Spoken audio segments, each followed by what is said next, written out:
Bonjour, bon vendredi à tous, mesdames, messieurs. C'est la revue des grandes unes, la presse que vous aurez à lire est disponible en kiosque ce matin.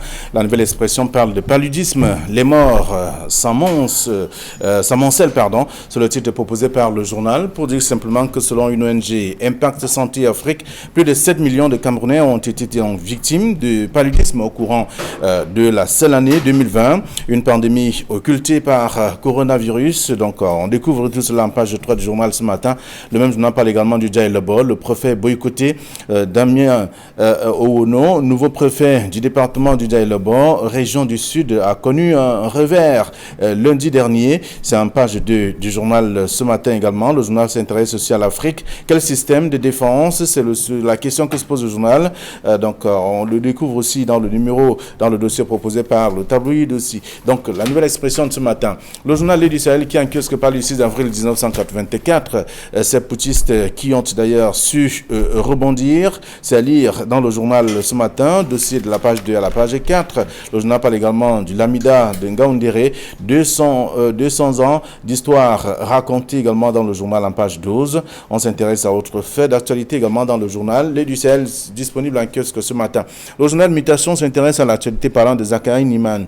C'est un journaliste, autant en emporte donc le cardinal, selon bien entendu le numéro de ce matin. C'est un journaliste, l'écrivain également, qui raconte son histoire, ce qu'il connaît donc de Monseigneur Toumi. C'est en page 11 de ce numéro. On parle de la fédération ou des fédérations sportives, entraîneurs des Lions Indomptables ou des Lions Stades de Lembe. Tout cela, des patates chaudes de Mouele Kombi, c'est le ministre des Sports et de l'Éducation physique également. C'est-à-dire dans le dossier proposé par Mutation ce matin. Le journal s'intéresse également à autre fait. Le journal Cameroun Tribune parle de police municipale, pas d'amalgame. C'est le titre proposé par le journal pour expliquer simplement qu'il s'agit là du ministre de la décentralisation et du développement local qui vient de saisir les préfets à l'effet donc de veiller au respect de la réglementation, notamment au sujet des uniformes qui prêtent donc à confusion. Mais au-delà de cette préoccupation, c'est une dynamique d'assainissement qui est donc ainsi impulsée pour recadrer un corps dont les débordements sont donc notoires. C'est un dossier à lire de la page 6 à la page 7 de Cameroun Tribune en kiosque ce matin également. Le journal a d'autres informations aussi que je vous invite à lire, tout comme Émergence qui parle de coronavirus, tout sur les vaccins commandés. Et là, on s'intéresse à ce dossier proposé par le journal pour dire que le ministre de la Communication et son homologue de la Santé publique étaient donc face à la presse le 14 avril dernier. Alors, 243 centres de vaccination sélectionnés sur l'ensemble du territoire parmi les formations sanitaires publiques et privées. Tout sur chaque vaccin, à lire en page 5 du journal ce matin. Le journal parle également du chantier naval et industriel du Cameroun. Tout sur la crise et notamment les revendications des ex-employés en page 3 du journal. En kiosque ce matin aussi. D'autres journal, c'est le journal Le Soir hebdomadaire qui parle d'opération Épervier. La colère de la société civile à découvrir dans l'autre article proposé par le numéro de ce matin. Où sont-ils ceux qui ont d'ailleurs déjà bénéficié des évacuations sanitaires? Que paye d'ailleurs l'État après notamment toutes ces informations, après avoir accusé notamment et condamné pour détournement? Ces fonds sont donc également dans la question des différentes questions également à la suite notamment de ce qui est dit dans le journal ce matin pour parler de l'opération Épervier, de ceux qui ont déjà bénéficié des évacuations sanitaires. Où sont-ils et qu'est-ce qu'on fait de l'argent déjà récupéré? Autant de questions que se pose le tabloïd de ce matin. C'est dans le journal. Le journal L'économie parle également de standardisation avec de nouvelles normes pour le tabac et notamment ses produits. C'est à découvrir dans le journal également ce matin qui s'intéresse à l'actualité aussi concernant l'économie. Le quotidien Le Jour parle donc de Douala. Jean de Dieu Momo, indésirable au JICAM. C'est à lire dans le journal en page 6 du quotidien Le Jour de ce matin. Autant d'actualités à découvrir dans la presse. Vous faites un tour en kiosque ce dernier jour de la semaine. Et voilà donc avec nos invités. Georges Semé, bonjour et bienvenue. Merci à vous, M. Nongo. Bonjour à vous. Bonjour à tous nos fidèles téléspectateurs. Merci d'être là, comme tous les vendredis d'ailleurs. Bonjour Kaminele. Bonjour Fabien Vallon-Nongo. Georges Semé, bonjour. Bonjour à tous les spectateurs de Kilongs Télévision, mais spécialement ce matin à quelqu'un qui m'a pas dit bonjour depuis très longtemps et qui est l'un de nos plus fidèles fans, le gouverneur de la région de l'extrême nord, Mijiawa Bakari. Bonjour, monsieur le gouverneur. Et voilà, avec le début du Ramadan, on comprend bien. Alors donc avec vous, nous allons faire le tour de quelques sujets, notamment la nouvelle expression qui revient sur un autre autre problème, c'est le paludisme, les morts que l'on enregistre chaque fois. 7 millions de Camerounais ont été victimes de paludisme au cours de l'année seulement, l'année 2020. Alors, depuis un an, l'actualité a déroulé le tapis rouge au Covid-19 depuis mars 2020. Mais on oublie qu'il y a d'autres maladies qui minent la santé publique dans notre pays, dont le cas du paludisme qui a été aujourd'hui mis à la une par nos confrères de la Nouvelle Expression. Et dans cet article, on nous ressort qu'il y a une ONG qui a rendu public des statistiques sur le paludisme au Cameroun sur l'année 2020. Et de ces chiffres, il ressort que malheureusement, le paludisme continue de frapper sévèrement le Cameroun, qu'on soit enfant ou adulte. Et l'ONG a enregistré plus de 7 millions de cas de personnes qui ont été frappées par ce paludisme. Mais malheureusement encore, il y a eu 11 000 morts du fait du paludisme. Et lorsqu'on parcourt davantage l'article La Nouvelle Expression, on se rend compte que notre confrère Hervé Villandilé a noté que l'avènement du Covid-19 est venu battre en brèche complètement cette maladie, le paludisme, qui fait qu'on n'en parle plus beaucoup et pourtant elle fait des morts. C'est le cas du paludisme, mais il y a d'autres maladies qui ont été passées sur le boisseau du fait du Covid-19. On peut citer par exemple le choléra, les cancers, les hépatites qui font autant de morts que la Covid-19. Donc pour ma part, c'est une très bonne une que de relever que le paludisme continue de faire des morts à côté de cette nouvelle maladie qu'on présente aujourd'hui comme des maladies extrêmement tueuses, en l'occurrence la Covid-19. Alors, Covid-19, maladie star en ce moment, qui étouffe d'autres maladies. Certainement parce que le Covid est une pandémie qui n'est pas seulement circonscrite au Cameroun ou en Afrique, mais dans le monde entier, et qui frappe en même temps le monde entier. C'est ça qui fait la différence entre le paludisme, qui lui est une endémie. Le paludisme est là depuis très longtemps. Il fait beaucoup de morts. Il a fait beaucoup plus de morts que plusieurs pandémies. Mais il faut dire que il faut pas croire que le titre de la Nouvelle Expression pourrait avoir l'ambition de démontrer que si le Covid tue, le paludisme tue plus que le Covid. Non, en réalité, le paludisme est là.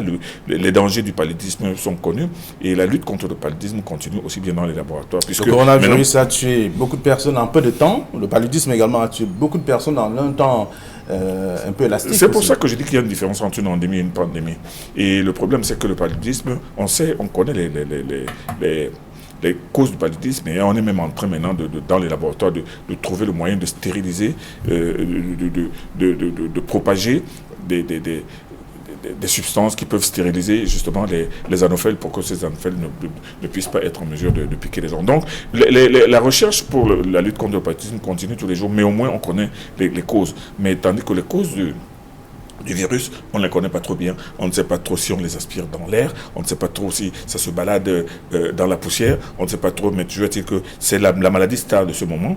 Elle fait énormément de dégâts à travers le monde entier, et ça ne veut pas dire que le paludisme ne fait pas de dégâts. Non, le paludisme est toujours aussi dangereux. Très bien, c'est ce que la Nouvelle Expression propose ce matin. Je vous invite à lire tout cela et à voir les chiffres de 2020 dans la Nouvelle Expression de ce jour. Le journal parle également de la crise dans le nord-ouest et le sud-ouest avec le rapport de l'ONU. Donc, l'organisation internationale révèle dans ses derniers rapports que près de 11 000 déplacés ont été donc enregistrés en février 2021. Oui, c'est un énième rapport de l'Organisation des Nations Unies à travers l'une de ses chambres. Ils appellent ça UNOCHA. C'est un bureau de l'ONU qui est chargé des affaires humanitaires. Donc, ils ont rendu public un rapport concernant effectivement les deux régions anglophones qui sont en proie à cette insécurité, avec la conséquence que nous connaissons, les déplacements en interne et même à l'étranger. En interne, donc, ce rapport indique que, au regard de ce que nous livre la Nouvelle Expression aujourd'hui, il indique que le département du Nord-Ouest est sévèrement frappé par les déplacements. D'abord la Mézam, le Buis et Ndongamantou. Donc, ces déplacés prennent la direction généralement des régions de l'Ouest et du littoral. Donc, ça veut dire que l'ONU continue de se pencher, puisque ce n'est pas le premier rapport que l'ONU rend public sur la crise anglophone. Donc, l'ONU continue de se pencher sur la crise anglophone. Et ça veut dire également que la crise anglophone continue d'avoir des conséquences perverses en termes de morts, en termes de dégâts matériels, en termes de pertes financières, mais en termes de déplacés internes. Et je crois que c'est tout à fait bon d'avoir ces chiffres-là. Ça interpelle non seulement les autorités camerounaises, mais ça interpelle également les partenaires bilatéraux et multilatéraux du Cameroun qui apportent déjà financièrement et matériellement le rapport, mais également qui devrait, comme c'est le cas aujourd'hui avec l'ONU, s'impliquer sur la cause des déplacés internes, parce que c'est une action, le Cameroun est dans le Conseil des Nations et c'est une action multilatérale à entreprendre avec tous les partenaires du Cameroun, parce que les déplacements, ça emporte de l'argent et tel que le budget du Cameroun est aujourd'hui dessiné, on ne peut pas tout réaliser avec ce budget, donc l'apport des partenaires internationaux comme l'ONU est extrêmement important. Alors, 11 000 déplacés enregistrés en février 2021, c'est trop? C'est bien beau de ces rapports de l'ONU qui traduisent certainement la réalité, mais j'ai l'impression que le regard de cette chambre de l'ONU, c'est un regard torve sur le Cameroun. Je ne sais pas si cette chambre a fini de faire les rapports sur les déplacements en Centrafrique, sur les sévices que subissent les populations en Centrafrique depuis plus de 15 ans. Je ne sais pas pourquoi l'ONU, dans son rapport parlant de ces déplacements et parlant des violations des droits de l'homme sur les populations, je ne sais pas pourquoi l'ONU estime que c'est du fait des affrontements entre l'armée et les bandes séparatistes, comme si c'était deux bandes rivales, comme si c'était deux bandes armées. L'armée, c'est l'armée de la nation. Et l'ONU fait semblant de savoir que toute cette situation d'insécurité existe parce qu'il y a des gens qui ont pris des armes un jour, qui ont décidé non seulement de prendre une partie du Cameroun pour en faire leur pays et qui se mettent à tuer les populations de ce pays. Ce sont des gens qui ont pris des armes. Et l'ONU sait très bien pourquoi l'armée est descendue et pourquoi l'armée défend les populations. Mais il ne faut pas faire croire aux gens que non, c'est une confrontation entre une bande qui est l'armée et une bande qui est... Et c'est en cela que moi je trouve ces rapports absolument inadmissibles et inacceptables. Que l'ONU dise qu'il y a des déplacements, oui, qu'il y a des violations, oui, qu'il y a des... Mais quand l'ONU parle même parfois de ces femmes violées et de ces femmes enlevées, qui les enlève? Ce sont des bandes terroristes. Camille, c'est un constat, quand même. Ça, c'est la vérité. Ça, c'est la vérité. Mais attendez, avant 2016, est-ce qu'on entendait qu'il y avait des gens qui avaient pris des armes et qui tuaient des populations, ou que les populations fuyaient, ou qu'on brûlait les sociétés, qu'on brûlait les maisons, qu'on tuait les chefs de village sur les places du marché?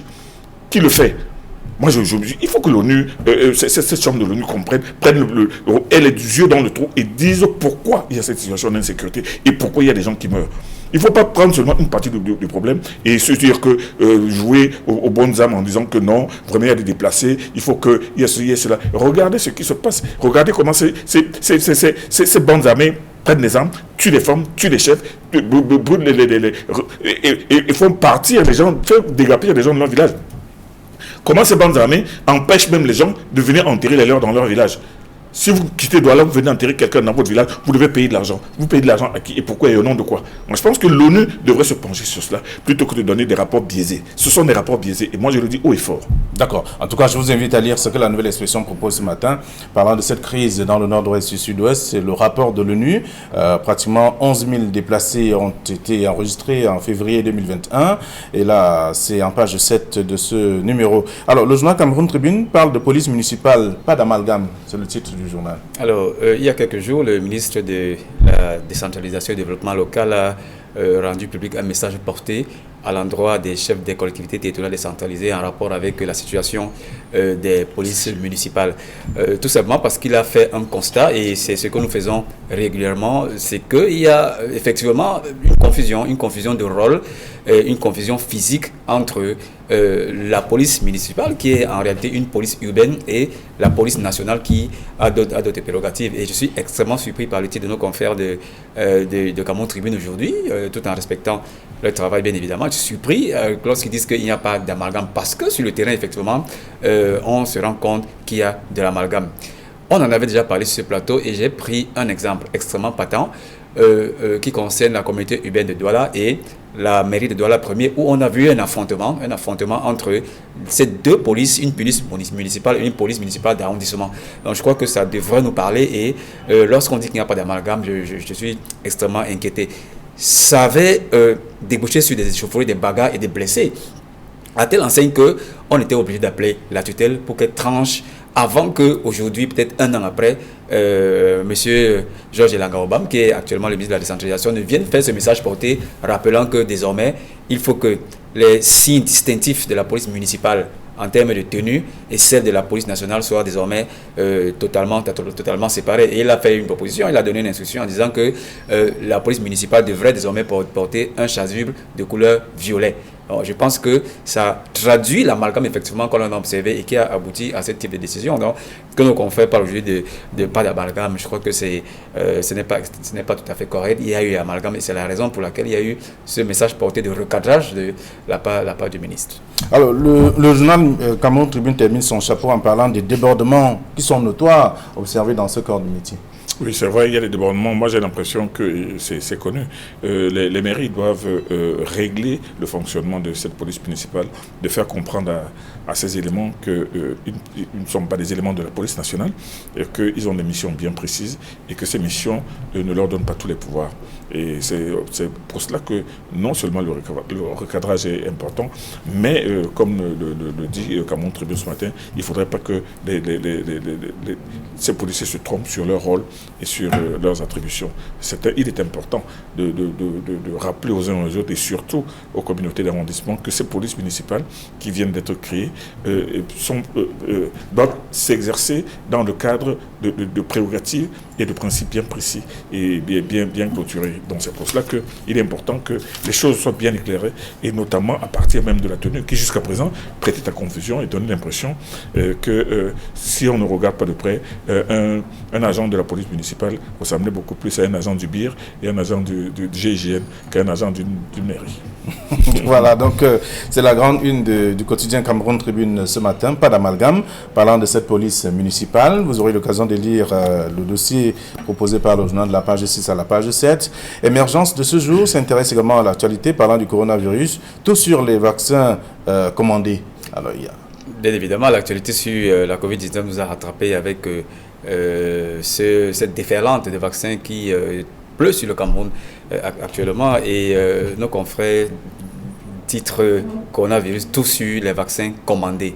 Mais d'abord, il faut rappeler que tous les vaccins n'ont pas été commandés. Tous les vaccins n'ont pas été commandés parce que les vaccins qui sont actuellement inoculés au Cameroun sont des vaccins qui relèvent de la gratuité. La gratuité du cas de Sinopharm et AstraZeneca. Mais le Cameroun ne peut pas s'engager seulement dans une démarche de gratuité puisque les quotas qui sont attribués à titre gratuit au Cameroun sont extrêmement petits et ne peuvent pas couvrir toute la population vaccinale. C'est la raison pour laquelle on devrait casser la tirelire, demander au Trésor public de débourser de l'argent et d'acheter davantage de vaccins sur le marché pharmaceutique international. Et Dieu seul sait combien il y en a aujourd'hui avec cette rivalité que l'on observe entre les grandes firmes des grands pays, les États-Unis, la Chine, la Russie et les Anglais. Alors le Cameroun a opté pour Johnson & Johnson qui est un vaccin américain. Et le ministre de la Santé a annoncé l'arrivée dans quelques jours d'un important lot, je crois le 17 avril, qui va permettre au Cameroun de vacciner le maximum de populations. Et il y a d'autres offres qui ont été proposées au Cameroun et dont le Cameroun a accédé, offres où le Cameroun a accédé et malheureusement on devrait sortir de l'argent pour s'attribuer ces vaccins. C'est la raison pour laquelle nos confrères d'émergence parlent des vaccins commandés. Mais les vaccins qui sont actuellement inoculés aux populations, ce ne sont pas des vaccins commandés, ce sont des vaccins qui ont été donnés au Cameroun à titre gratuit. Bon, il faudra donc sortir de l'argent. Quelqu'un me demandait tout à l'heure si celui qui aura reçu le vaccin venu de la Chine peut également recevoir le vaccin Johnson & Johnson. Alors, vous posez une question pertinente, mais je crois que c'est une question qui devait être attribuée à un spécialiste de la santé. Je ne suis qu'un journaliste. Mais je pense que chaque vaccin a ses caractéristiques et des informations que nous recevons, on nous apprend que un mélange de vaccins ne serait pas du tout bien. Mais par contre, on peut passer de 1 à 3 doses du même vaccin. Et je crois que ça a libre cours depuis quelques heures en France parce que les Johnson & Johnson demande aux patients de prendre une 3e dose 6 mois après les 2 premières doses et de renouveler la même dose 1 an après. Donc ça veut dire qu'il ne peut pas avoir un amalgame de vaccins. On se fait un vaccin unique et davantage il faut comment peut-on dire ça, renouveler des mois après ou alors 1 an après le même vaccin que vous avez déjà pris. D'accord. Alors, donc on parle de 3 types de vaccins, en tout cas qui pourraient être disponibles au Cameroun. Difficile justement, de 3 types, chacun choisira quel vaccin recevoir. Et, une question, Camille Nélé, vous discutez également avec quelques experts aussi. Est-ce qu'on devrait inoculer un vaccin sans avoir fait le test? Ah, ça c'est une bonne question. C'est une bonne question parce que si on se fait vacciner alors qu'on est déjà positif, immédiatement vous imaginez bien que ça va déclencher la maladie. Donc je pense qu'il est important que les personnes qui se font vacciner soient déjà en bonne santé, qu'il n'y ait pas de problème à ce niveau. Et vous le savez très bien, vous qui côtoyez régulièrement les spécialistes de santé, c'est-à-dire que si vous avez par exemple un début de fièvre jaune et que vous allez prendre un vaccin de la fièvre jaune, il y a un effet de déclenchement. Donc en réalité, le vaccin c'est pour prévenir, le vaccin c'est pour préparer le métabolisme humain, le système immunitaire à pouvoir répondre de manière efficace face à une invasion du virus, à une éventuelle invasion du virus. Mais si vous avez déjà le virus, ça ne peut que se compliquer. Donc moi, je pense que les personnes qui vont aller se vacciner, et encore que c'est un acte volontaire, le ministre l'a dit, tout le monde le dit, les spécialistes le disent, les personnes qui vont se vacciner devront d'abord s'assurer qu'elles ne sont pas positives. Ça, c'est une question très très importante. Très bien. Alors, je vous invite à lire le dossier proposé par le journal ce matin. Georges, vous voulez dire quelque chose d'autre? Non, du tout. Sauf que il y a actuellement une campagne pro-vaccin. Et je crois que la plupart des autorités administratives s'y mettent depuis l'arrivée du Sinopharm. La plupart des autorités sanitaires montrent un exemple en se vaccinant d'abord, en dehors de la sensibilisation qui est effectuée. Ils le font parce qu'il y a des appréhensions au sein de la société. Il y a des fronts anti-Covid. Des fronts anti-Covid qui disent que la maladie n'existe pas. Il faut déjà convaincre ceux-là d'abord que cette maladie existe. Et il y a des fronts anti-vaccins. Il faut dire à ceux-là également que non seulement la maladie existe, mais il faut se faire vacciner et que c'est la seule solution pour avoir un bouclier anti-Covid au Cameroun. Et le Cameroun n'est pas isolé dans le monde. La plupart des pays aujourd'hui passent par le vaccin. On a vu les bons résultats des opérations vaccinales en Israël. Et les dernières mesures qui sont en train d'être prises en Israël, c'est l'abandon du port du masque parce que les opérations vaccinales là-bas ont marché. On le voit également en Angleterre où progressivement on demande au théâtre d'ouvrir, aux bars et au peuple d'ouvrir parce que les opérations vaccinales ont été probantes là-bas. Et pourquoi pas le Cameroun? Donc, le discours du politique aujourd'hui, c'est d'essayer de convaincre ces personnes qui sont contre le vaccin et contre la Covid-19 pour qu'on atteigne également ce niveau de protection contre la Covid-19. Très bien, mais il faut il faut subir un test avant de recevoir le vaccin, mais on ne le voit pas. On voit plutôt les gens qui reçoivent le vaccin sans avoir fait le test. Et le doyen l'a dit, je crois que le doyen l'a dit ici, avec brio d'ailleurs, sur ce plateau il y a quelques semaines, en disant que on peut être porteur des maladies qui, lorsque on vous introduit le vaccin, ça crée par exemple une thrombose, comme on le voit aujourd'hui, c'est-à-dire la coagulation du sang qui empêche à ce sang de circuler dans tout le corps. Et je crois qu'il faut qu'on informe les Camerounais de ce que, avant d'aller se vacciner, il faut d'abord faire un check-up préalable. Il faut faire un check-up préalable pour avoir au moins le niveau de comorbidité que vous avez avant d'aller vous faire inoculer un vaccin. C'est très important et c'est le message qu'on ne passe pas davantage aux gens. Donc il faut le faire, il faut sensibiliser dans ce sens afin que les cas qu'on a observés du côté de l'Europe avec les thromboses n'arrivent pas au Cameroun. Sinon, ça va saborder toute l'action qui est en train d'être menée actuellement dans le cadre de ce vaccin. Alors, on ne parle pas de vaccin, on reste avec la nouvelle expression qui s'intéresse au Dja et le Bo, avec le préfet qui a été boycotté, en tout cas par la population, Damien Ouna, qui faisait la tournée de prise de contact, mais s'est retrouvé seul devant les chaises vides.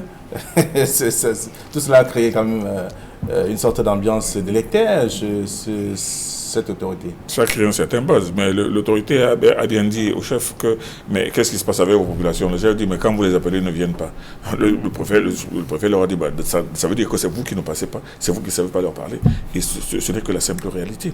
Si le chef lui-même est incapable de parler aux populations, de les rassembler, parce que si ces populations ont des problèmes, la rencontre de ces populations avec l'autorité administrative leur permettra de dérouler leur grief. Mais si ces populations ne viennent pas, c'est certainement parce que le courant ne passe pas entre les populations et les chefs. Et à ce moment-là, le problème, ce ne sont pas les populations, mais c'est les chefs. Mais à la seule annonce de la venue d'une autorité administrative devrait susciter une certaine curiosité au sein de la population. Tout à fait, mais il faut d'abord rappeler à ceux qui ne regardent que le Dja et le Bo, c'est bien le sud. Ce n'est pas l'ouest ou le sud-ouest ou le nord-ouest, c'est bien le sud. Et le département du chef de l'État. Effectivement. Donc je crois qu'il y a un problème de crise. Il y a eu peut-être une crise de communication entre ceux qui devaient recevoir, et les populations, parce que c'est inédit, c'est tout à fait inédit qu'on apprenne que dans ce théâtre du Sud, un préfet dans le Sud, c'est quand même quelqu'un d'important, un préfet arrive sur un théâtre de cérémonie et il ne trouve personne que des chaises et quelques individus. Il s'est fâché tout de suite et il a dit que non seulement, ceux qui devaient l'accueillir n'ont pas fait le travail, et de deux, que les populations de ce périmètre sont des mauvais citoyens. Ça, un tout petit peu peut faire sourire, mais quand même, ça dénote de ce qu'il y a, une crise de communication et il y a un malaise profond dans ce département aujourd'hui. Ok, alors on va lire l'article en page 2 de la Nouvelle Expression. Il y a l'Éduciel ce matin qui revient sur le 6 avril 1984. Ces putschistes qui ont su rebondir. Évidemment, putschiste entre guillemets. Ouais. Putschiste entre guillemets, parce que les personnes dont on parle, il n'a jamais été établi que ces personnes sont des putschistes. Et on voit à la une de ce journal, on voit Dakoulé Daïsala, on voit Niad Djifendji, on voit Issa Chiroma Bakari, qui l'un est sénateur, l'autre président du Sénat, l'autre ministre de la République. Et on a parlé aussi d'autres personnes qui avaient été arrêtées dans le cadre justement du putsch de 1900, de la tentative de coup d'État de 1984. Et il faut dire que chacune de ces personnalités qui ont eu la possibilité ou la capacité de rebondir, entre guillemets, par la suite, chacun a son histoire. Parce que M. Niad Djifendji, qui aujourd'hui est président du Sénat, c'est en 1984, était directeur de la SONEL, mais il avait été arrêté tout simplement dans la fébrilité, justement, des procédures qui sont déclenchées, tout simplement parce que sa secrétaire particulière, une Française, Mme Suzanne Lecaille, était une confidente de Mme Aïdjo. Bon, heureusement, on a arrêté et on avait accusé M. Niat d'avoir donné le plan de l'électrification de la ville de Douala et de toute la ville du Cameroun aux putschistes. On l'a arrêté, mais M. Niat n'a fait que 4 mois de prison. Il n'a fait que 4 mois de prison, 4 mois de détention, il est ressorti. M. Issa Chiroma Bakari, qui lui, pourtant était ingénieur de chemin de fer à Douala, a été arrêté aussi à Douala, bien loin du putsch, mais lui alors, il a passé 8 ans en prison sans avoir jamais été jugé. M. Dakoulé Daïsala, qui avait été directeur de la SOTUC, avait aussi été arrêté. À ce moment-là, il a passé aussi 8 ans en prison. Donc, dans cette histoire de putschistes, il y en a qui ont pu, par la suite, après leur sortie de prison, parce qu'après le geste après que le président de la République ait gracié toutes ces personnes-là, il y en a beaucoup qui ont créé des partis politiques, comme M. Dakoulé Daïsala. Issa Chiroma, lui, il a entré immédiatement dans l'UNDP, puis passé à l'ANDP avant de créer son propre parti. M. Niad Djifendji, lui, il est resté dans le RDPC.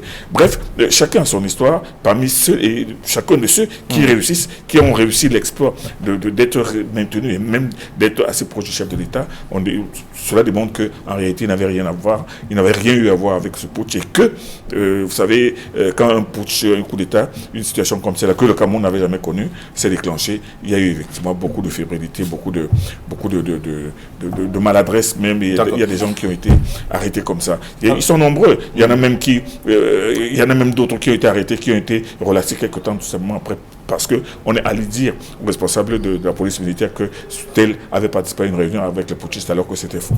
Alors, parmi les personnes qui ont su rebondir, il y a également Garga Amanadi, épinglé à cause d'un standardiste. Alors, le doyen a certainement plus d'expérience sur la grande histoire du 6 avril que moi, mais je pense que j'ai quand même quelque chose à ajouter sur ces visages qu'on a présentés aujourd'hui. Et vous faites allusion à Gaga Amanadi, qui est le président de l'ADD, qui est un homme politique très célèbre de ce pays, qui a été épinglé également dans le cadre de ce coup d'État. Je pense qu'on nous présente aujourd'hui des personnes qui sont des sphinx, en réalité des sphinx politiques.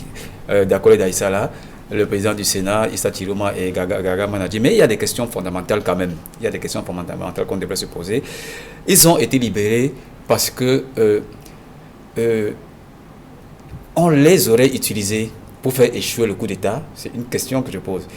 On les a libérés parce qu'on les avait utilisés pour donner des informations précises qui allaient servir à la purge post-coup d'État. Voilà une deuxième question que je pose. Et la troisième, c'est de savoir si vraiment on les a libérés. Est-ce que parce qu'ils étaient totalement blanchis des accusations qui étaient portées. Je vais vous donner des dans ce coup d'État. Et je disais que vous avez plus d'expérience sur la question. Écoutez, mais je crois qu'il est très important quand même qu'on se pose ces questions au moment où, vous avez dit que le cas de Chiloma par exemple, qui a fait 8 ans en prison, alors que M. Nyan n'en a fait que 4 mois. Donc c'est tout à fait normal qu'on se pose ce type de questions pour savoir quelles étaient réellement les sources qui ont milité en faveur de leur libération, ou alors les causes qui ont milité en faveur de ce qu'on maintienne d'autres en prison plutôt que ceux qui ont été libérés. Et c'est la raison pour laquelle... En 1984, j'étais journaliste depuis 6 ans. Voilà. Et je peux vous dire que j'avais été envoyé à Yaoundé en reportage spécial pour couvrir ces événements dès le 7 avril, c'est-à-dire que pendant que ça chauffait encore. Mais à propos de ces personnes qui ont été arrêtées, et pour les avoir côtoyées, connu certains de très près, parce que avant cela, j'avais connu M. Gaga Amanadji, qui avait été directeur administratif et financier de la SONEL ici à Douala, avant de bondir à Yaoundé. J'ai connu M. Niat, qui était directeur de la SONEL. Je voyais souvent passer M. Issa Chiroma Bakari ici. Vous savez, quand ce coup d'État a éclaté, il y a eu effectivement cette fébrilité qui a fait que toutes les personnes qui ont un nom en consonance nordiste ou qui portent une gandoura étaient immédiatement suspectées. Il y a eu énormément de dénonciations, plus qu'à les unes que les autres. Il y en a même qui ont été fantaisistes, comme effectivement M. Garga, qui avait été dénoncé par une standardiste. Donc, il y a eu énormément d'approximations, énormément de dégâts dans ces dénonciations. Et dans le cadre de ces dénonciations, d'ailleurs, il y a des personnes qui ont estimé qu'on avait trouvé là le moyen de décapiter une bonne partie de l'élite nordiste. Parce qu'on a arrêté des tas de gens qui n'avaient rien à voir, qui étaient disséminés à travers tout le pays, peut-être certains même en Europe. Mais des personnes, il y en a qui ont été immédiatement jugées, condamnées et exécutées, comme on a vu par les tribunaux militaires. Mais il y a d'autres personnes, parmi lesquelles ces personnalités-là, qui ont passé plusieurs années en prison, parmi lesquelles des magistrats, les Abdoulaye Mazou, parmi lesquels de grands hommes d'affaires, Bobo Amatoukour et tout le reste, et des militaires, même des policiers, qui ont été arrêtés, qui ont passé plusieurs années en prison, sans que leur dossier soit rouvert devant le tribunal. Moi, je pense que c'est dans le souci d'apaisement que le président de la République a voté une loi d'amnistie en 1992 ou 91, en relaxant toutes ces personnes qui avaient été arrêtées, mais qui n'avaient pas été, certains n'avaient pas été condamnés, d'autres avaient même été condamnés, mais avaient purgé leur peine, mais étaient toujours en prison. Donc c'était une situation assez difficile, et le président de la République l'a réglé en les amnistiant tous, et en les faisant tous sortir de prison le même jour. C'est après leur sortie de prison. D'ailleurs, moi je peux même vous dire que le jour où M. Issa Chiroma sortait de prison, j'étais allé rendre visite à Maître Yonobla, qui était en détention dans la prison, à la BMM, à la prison de Konengi. Pendant que nous étions en train de parler, j'ai vu une longue file de personnes qui sortaient en Gandoura, et j'ai reconnu M. Issa Chiroma qui était en train de sortir. Je le lui ai rappelé d'ailleurs quelques semaines plus tard, quand il est venu assister à la première réunion de constitution de l'UNDP à Douala. J'ai dit, mais je vous ai vu à Konengi l'autre jour. Alors, merci. En tout cas, le journal est revenu et propose un dossier ce matin, la page 2 à la page 4. Quelques visages sont à la une du journal et d'autres aussi dans le dossier proposé par le numéro de ce jour. Je vous souhaite déjà de passer un très bon week-end, surtout que c'est un vendredi. Avec l'opération vendredi mode soif. En virtuel. Vendredi. En visioconférence. En visioconférence.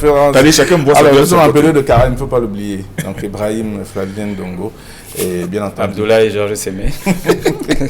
Allez, bon week-end à vous et surtout beaucoup de courage à ceux qui sont appelés de Cara. À lundi.